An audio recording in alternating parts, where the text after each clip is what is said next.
Corona corona रे तेरे रंग से क्यों रंगा है ये जहां हो छलिया रे कहाँ जाए हम क्या करे अब तू बता हो कोरोना रे।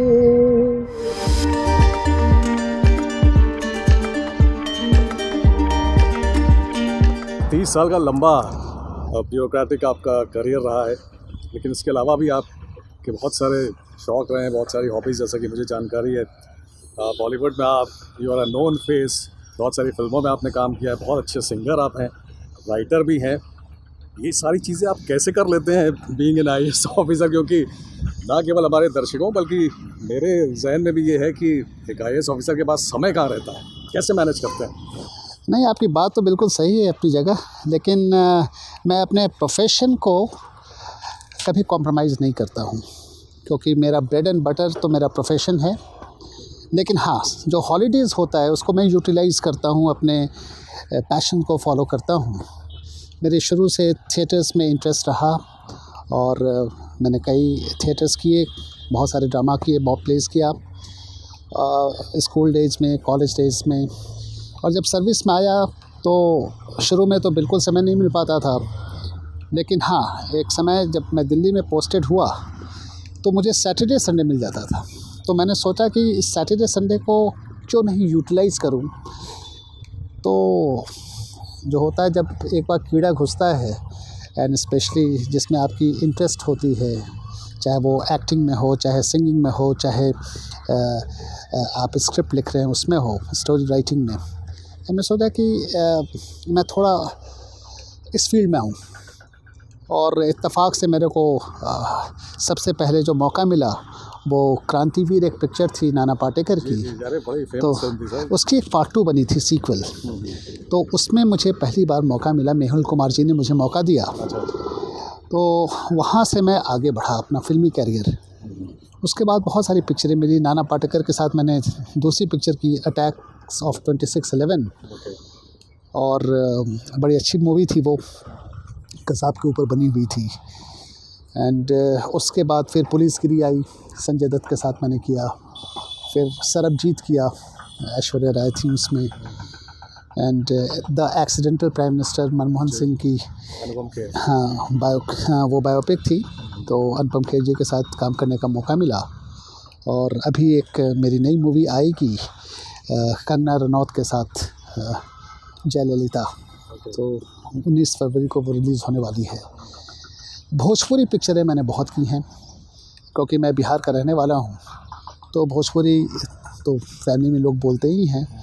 मैंने इसको सीखा धीरे धीरे करके, क्योंकि बहुत भोजपुरी बेल्ट में मैं रहा नहीं हूँ, लेकिन हाँ, पापा बोलते थे और माँ बोलती थी जब कभी ज़रूरत पड़ती थी बोलने की।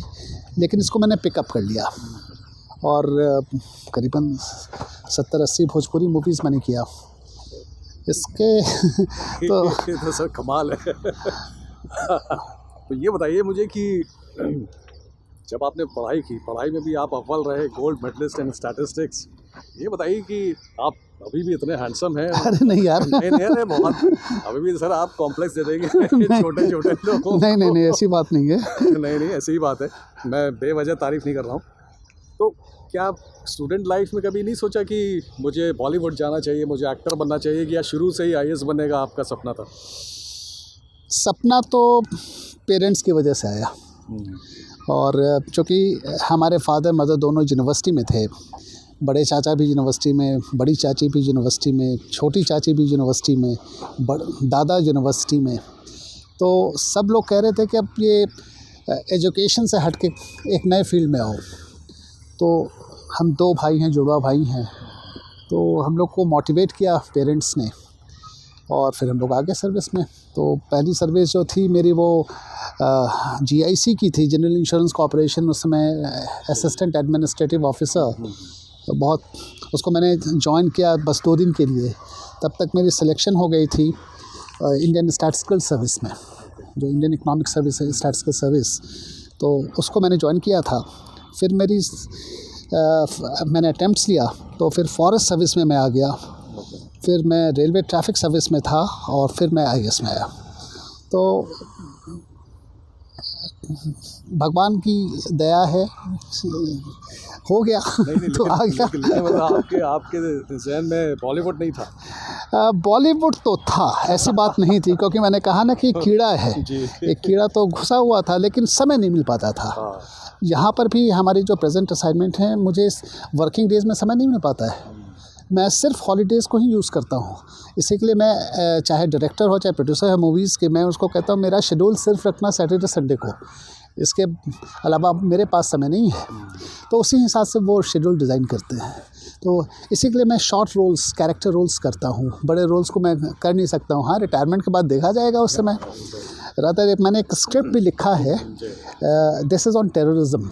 एंड जब मैं अफ़गानिस्तान में पोस्टेड था यूनाइटेड नेशंस में, तो एक घटना घटी थी, उसको दिमाग में रख के उसको मैंने सोचा कि डेवलप करें एक स्टोरी फॉर्म में। तो इस पिक्चर का नाम मैंने रखा है हम भी इंसान हैं। And terrorist are also human beings, that's the essence, you know. और उसमें जो हमारे जहन में है, जो कैरेक्टर्स हैं, उसमें नसरुद्दीन शाह को तालिबान कमांडर के रूप में लेने का है। मैं इंजीनियर रहूँगा और मेरी वाइफ चाहे तब्बू रहेगी या रवीना टंडन रहेंगी। एंड ISI एजेंट में नवाजुद्दीन सिद्दीकी को रखने का प्लान है। सो ये and it has a very strong message to the terrorist organisations of the world, very very strong message. तो मैं अभी उस चीज़ को रिवील नहीं करूँगा, क्योंकि that is something secret, but I am working on that. Excellent sir, ये तो मतलब इसीलिए मतलब ये जहन में आता है कि इतनी सारी चीज़ें आप कैसे कर लेते हैं। लेकिन आप you are also very good writer, आपने स्लोगन्स भी बहुत सारे लिखे हैं, मिनिस्ट्रीज़ के लिए लिखे हैं, ये कैसे? उसका श्रेय तो मैं पापा को दूंगा। हमारे पापा जो हैं डॉक्टर रविंद्र राजहंस, ऐसे ये तो उनका साहित्यिक नाम है, अदरवाइज़ डॉक्टर रविंद्रनाथ श्रीवास्तव लिखते हैं। तो मेरे फादर बड़े अच्छे राइटर हैं, नेशनल लेवल के राइटर हैं, कॉलमनिस्ट रहे हैं सारे पेपर्स में, हिंदी अंग्रेज़ी दोनों में। मदर भी लिखती हैं, तो शायद उनके खून से मेरा खून प्रभावित हुआ और जीन्स में वो आ गया। हाँ, जहाँ तक स्लोगन की बात है, मैंने कुछ स्लोगन्स लिखा और वो बड़ा पॉपुलर हो गया। और जैसे मैंने बेटी बचाओ बेटी पढ़ाओ के ऊपर, बेटी के ऊपर मैंने 2 स्लोगन लिखा कि बेटी का मान राष्ट्र का सम्मान, एक मैंने ये लिखा था। और दूसरा लिखा था बेटी के ऊपर, ईश्वर के हैं ये वरदान, बेटा बेटी एक समान। क्योंकि मैंने चाहा संदेश ये देना कि सिर्फ बेटी पर फोकस करें, तो बेटा का भी तो एक इम्पॉर्टेंट रोल होता है समाज में, उसको नज़रअंदाज क्यों करें। इसलिए दोनों इम्पॉर्टेंट है हमारे लिए। तो उसको स्लोगन में मैंने उसी हिसाब से उसको यूज़ किया। उसी तरह मैंने एक जल संसाधन मंत्रालय के लिए लिखा है, जल नहीं तो कल नहीं। वाह, बहुत बढ़िया। तो छोटा सा मैंने लिखा। और हमारे प्रधानमंत्री जी का स्वच्छता अभियान जो चलता है, तो उसके लिए मैंने स्लोगन लिखा, जिसको नोएडा अथॉरिटीज़ को मैंने अभी दिया है और मिनिस्ट्री ऑफ अर्बन डेवलपमेंट को भी दिया है। मिनिस्ट्री ऑफ अर्बन डेवलपमेंट इसको ले रही है। हमने कहा है कि स्वच्छता अभियान सिर्फ नारा नहीं है, यह श्रमदान है, देश की छवि, उन्नति और प्रगति में आपका योगदान है। तो कोशिश करता हूँ कुछ करने का। बहुत बढ़िया करते हैं सर। मतलब एक छोटे से समय में भी आप तो मतलब ऐसा कर देते हैं कि बड़े बड़े मतलब उसके लिए सोचना पड़ेगा। नहीं तो और इसके अलावा क्या प्लान है सर? आप तो प्रशासनिक सेवा में आपने बहुत कुछ किया है, लेकिन इस सवाल पे मैं आऊँ उससे पहले अपने दर्शकों को ये भी बता दूं कि सर ने बहुत सारे गीत ना केवल लिखे हैं बल्कि उन्होंने गाए भी हैं और बहुत ही इंस्पिरेशनल भी हैं, और तमाम मैसेज के साथ वो गाने उन्होंने लिखे भी हैं, गाए हैं। सर, अगर हमारे दर्शकों के लिए कुछ आपने जो लिखा है वो गुनगुनाते हैं। अभी तो लेटेस्ट मैंने एक छठ के ऊपर लिखा था, जय छठी माई, और उसमें उसकी वीडियो बनी है। आप YouTube पर जाएंगे तो आप उसे देख सकते हैं, दर्शक देख सकते हैं। उसमें मैंने पूरे छठ की विधि, उसकी पद्धति को उसमें दिखाया है और मेरा पर्पस यही था कि जो छठ नहीं करते हैं, ख़ासकर विदेश में छठ को लोग जानते हैं लेकिन अपने हिंदुस्तानी उसको कैसे करें, उसकी विधि क्या है, तो इस के माध्यम से मैंने ये पहुंचाने की कोशिश की है कि आप एक बार इसे देखेंगे तो समझ जाएंगे कि कैसे छठ किया जा सकता है। तो मुझे बड़ा ह्यूज रिस्पांस मिला। मुझे कैरेबियन आइलैंड से रिस्पांस मिला, यूके से मिला, यूएस से मिला, कनाडा से मिला, दुबई से मिला और हिंदुस्तान से तो बहुत मिले। And it's really I am very happy that I have got huge response. बड़ा मन से मैंने लिखा था, तो ये छठी माई को समर्पित था। दूसरा मैंने अभी एक लिखा जो कि बहुत एक फेमस सॉन्ग है, रंगीला रे, वहीद रहमान जी ने गाया, रादर उनके ऊपर ये फिल्माया गया है, प्रेम पुजारी पिक्चर का, और नीरज का लिखा हुआ है। उसके ऊपर उसी तर्ज पर मैंने कोरोना पर लिखा। अच्छा। कि कोरोना रे तेरे रंग में क्या रंगा है, ये जो है ना, तो इसको मैंने गाया है और इसको भी आप यूट्यूब पर देख सकते हैं। इसके अलावा भोजपुरी एक गाना मैंने लिखा, वो भी बहुत पॉपुलर हो गया। मैंने नहीं सोचा था कि इसकी इतनी अच्छी रिस्पांस होगी। एंड जान हमार लागी लू, इसको आप ज़रूर सुनेंगे अगर आपको मौका मिलेगा तो, हाँ, उसको ज़रूर सुनिएगा। तो गा देता हूँ, गुनगुना देता हूँ और दर्शकों के लिए भी गा दीजिए सर। अब जैसे कोरोना रे है, इसी को मैं गुनगुना देता हूँ। जी। हे कोरोना, कोरोना रे तेरे रंग से चुरंगा है ये जहां हो, छलिया रे कहाँ जाए हम, क्या करे अब तू बता, हो कोरोना रे। बहुत बढ़िया। तो मतलब सर ये इतनी सारी क्वालिटीज़ एक इंसान में, अब इसके अलावा भी कुछ और करने का आपने सोचा है आगे? देखिए, मैं हमेशा इस चीज़ को मानता हूँ कि आदमी को कंट्रीब्यूट करना चाहिए सोसाइटी में। अपनी आंख बंद होने के पहले अगर आप कुछ योगदान करके जाए सोसाइटी के लिए, ये पब्लिसिटी के लिए मैं नहीं चाहता हूँ। मैं चाहता हूँ कि अगर इससे किसी को मैं मुस्कान दे सकता हूँ चेहरे पर, या किसी के दुख को दूर कर सकता हूँ थ्रू इंटरटेनमेंट, या कुछ अपनी राइटिंग से कुछ संदेश पहुँचा सकता हूँ। जैसे एक आप जीवन का सच मैंने लिखा था, मैं आपको शेयर करूँगा, वो जो रियलिटी ऑफ लाइफ है।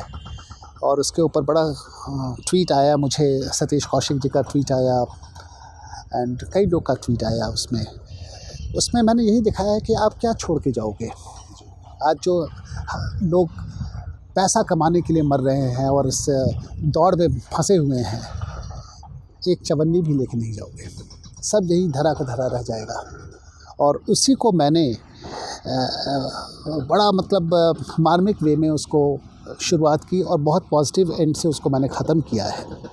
और पॉजिटिव एंड यही है कि आप अगर कुछ कंट्रीब्यूट करके जाए तो वो आपको एक सेरेब्रल हैप्पीनेस देगा, आपको मानसिक शांति देगा, आपको मेंटल पीस देगा। हम नहीं जानते कि हम लोग किस दुनिया में जा रहे हैं। और उसमें मैंने उसको डिस्क्राइब किया है कि एक ऐसी दुनिया जहाँ ना धूप है, न छाँव, न बरसात है, न आंधी है, न तूफ़ान, हर चीज़ लगता है एक समान, हर चीज़ लगता है एक समान। तो आप उसको ज़रूर सुनिएगा। It's very different and it's written in a different mood altogether. उसी तरह मैंने बेज़ुबान जानवरों के लिए मैंने लिखा, जब ये कोरोना का पीक चल रहा था, अप्रैल महीने में मैं ऑब्ज़र्व कर रहा था कि बेचारे जो स्ट्रीट डॉग्स हैं, स्ट्रीट एनिमल्स हैं, वो कितने शिथिल होके रोडों पर गिरे हुए हैं। उनको खाने के लिए पहले तो मिल जाता था, किसी ढाबा से, होटल से फेंका हुआ वो खा लेते थे, और अब वो भी नसीब नहीं है उनको।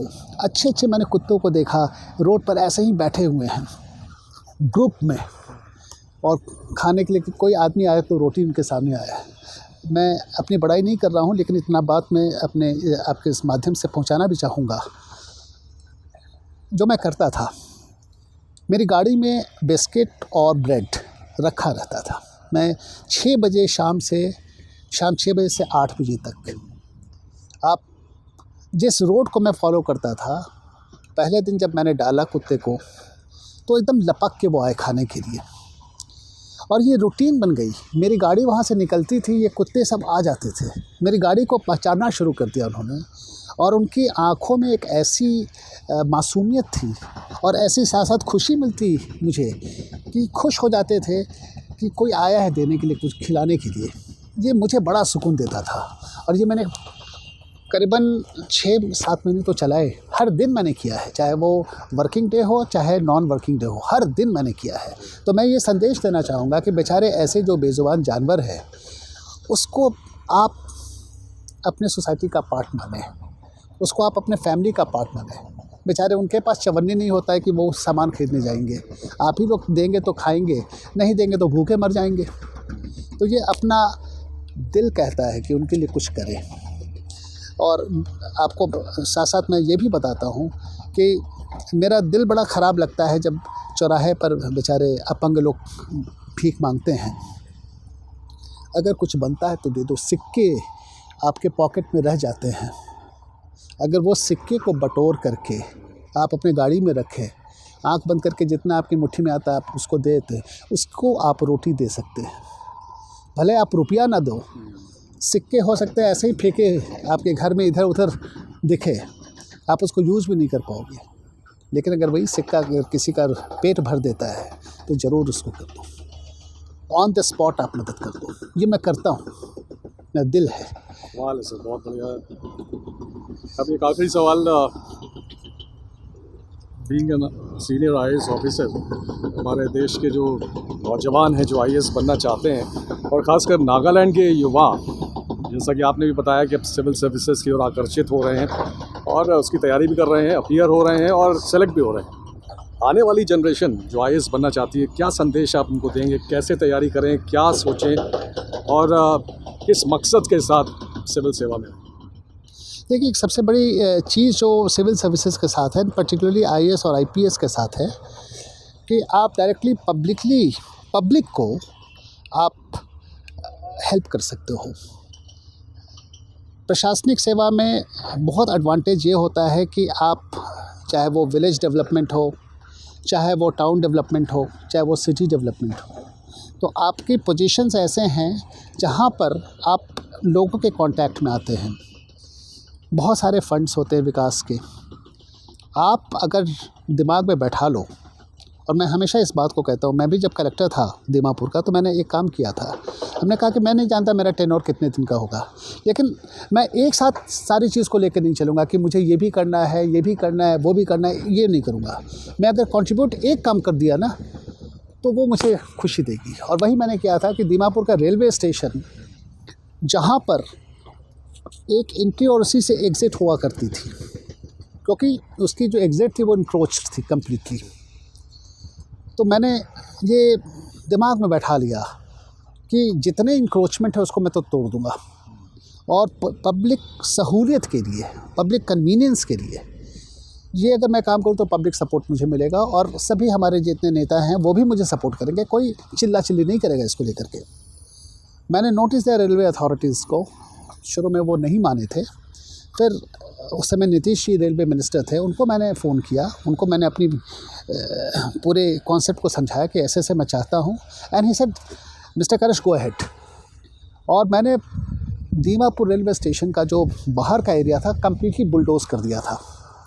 जितना इंक्रोचमेंट था नोटिस देकर लीगल वे में सारा का सारा मैंने तोड़ा था, और खूबसूरत एक राउंड अबाउट बनाया था ठीक रेलवे स्टेशन के सामने, और आज के भी डेट में वो एग्जिस्ट करता है। You have a separate entry and separate exit, तो लोग उसको याद करते हैं। आप 50 चीज़ में हाथ डालोगे ना तो आप सक्सीड नहीं करोगे। हो सकता है 1-2 चीज़ में आप सक्सीड करें, लेकिन अगर आप फोकस्ड हो, उसी तरह मैं युवा को कह रहा हूँ जो न्यू इंट्रेंट होंगे, जो सिविल सर्विसेज को ज्वाइन करेंगे, फोकस बड़ा क्लियर होना चाहिए आपको क्या करना है। पहले तो तैयारी जब आप करते हैं तो भाई इट्स अ कंपटीशन में एक मार्क्स पर 50 लड़के होते हैं, तो you have to excel in that, so you have to have very focused approach कि मुझे ये करना है। जैसे पुराना वो अर्जुन से पूछा गया था कि आप क्या देख रहे हो चिड़िया में, तो चिड़िया में उसने ये देखा कि उसकी जो पुतली जो है आँख की, उसको वो दिखा था। बहुत लोगों को चिड़िया दिखी थी, किसी को चिड़िया का पर दिखा था, लेकिन उसे दिखी वो पुतली, उसको हिट करना है। वही चीज़ यहाँ पर है, सेम लॉजिक को मैं एक्सटेंड कर रहा हूँ। तो you have to be very hard working, और अगर आप हार्ड वर्क से निकल जाते हैं, आपकी किस्मत भी साथ देनी चाहिए। ऐसी बात नहीं कि किस्मत जब तक नहीं रहती आदमी नहीं बन पाता है, अचीव नहीं कर पाता है, लेकिन हाँ, परिश्रम तो अपनी जगह है ही, और बन करके आप कंट्रीब्यूट कर सकते हैं। और ये 2 सर्विसेज खास करके बहुत मौका देती है आपको। और जहाँ तक कोचिंग इंस्टीट्यूट्स की बात है, फ़र्ज़ करें नागालैंड में स्टेट की तरफ से वहाँ कोचिंग इंस्टीट्यूट्स रन किए जाते हैं। यंगस्टर्स के लिए स्कॉलरशिप दी जाती है, कोचिंग में सब्सिडी दी जाती है कि अगर इतना चार्ज है, कोई प्राइवेट कोचिंग इंस्टीट्यूट ज्वाइन करना चाहता है तो सरकार मदद करती है कि हाँ भाई इतना बियर करेगी सरकार, इतना आप अपनी तरफ से कंट्रीब्यूट कर लो। तो सरकार तो अपने तरफ से कर ही रही है। प्लस आपके दिल्ली में कोचिंग इंस्टीट्यूट है स्पेशली SC ST के लिए, एंड नागालैंड तो ST entire is a tribal region, तो बहुत सारी यहाँ पर उनको फैसिलिटीज़ मिल जाती है। उसी तरह जो आपका SC ST कमीशन है, वहाँ से बहुत सारे फंड जाते हैं, स्कॉलरशिप्स जाते हैं। तो ये सब बहुत लोग की जानकारी में भी नहीं रहते हैं, लेकिन धीरे धीरे इतनी जागरूकता बढ़ गई है, इन योजनाओं का प्रचार हुआ है, लोग समझ गए हैं, और इसके अंदर ये जो मदद मिलती है उस मदद को वो ले रहे हैं। तो हमारे यंगस्टर से तो हमारा यही अनुरोध होगा और हमारा यही मैसेज होगा, बी फोकस्ड। जो तुम्हें करना है वो तुम्हें करने के लिए कुछ और नहीं सोचना है, बस उसी लाइन को सोचना है, एंड यू विल सक्सीड। मछली की आँख को देखना है, मछली की पुतली को देखना है। Thank you so much sir, thank you so very much for sparing some time for Tiger News. Thank you very much. My pleasure, बहुत खुशी हुई आपसे मिलकर के। अजय जी हैं, इनको मैं जानता हूँ। तो नए साल की मुबारक, और क्रिसमस हमारा नागालैंड का सबसे इम्पॉर्टेंट फेस्टिवल होता है। Merry Christmas to both of you and your family members. Thank you sir, thank you so much. Thank you. दोस्तों, अगर आपको हमारा न्यूज़ कंटेंट पसंद आ रहा है तो अपने चैनल टाइगर न्यूज़ को लाइक, सब्सक्राइब और शेयर करें। साथ ही बेल आइकन जरूर दबाएं ताकि आपको ताज़ा तरीन खबरों और इन्फॉर्मेटिव जानकारियों से जुड़ा नोटिफिकेशन मिलता रहे। तो जुड़े रहिए टाइगर न्यूज़ के साथ। धन्यवाद।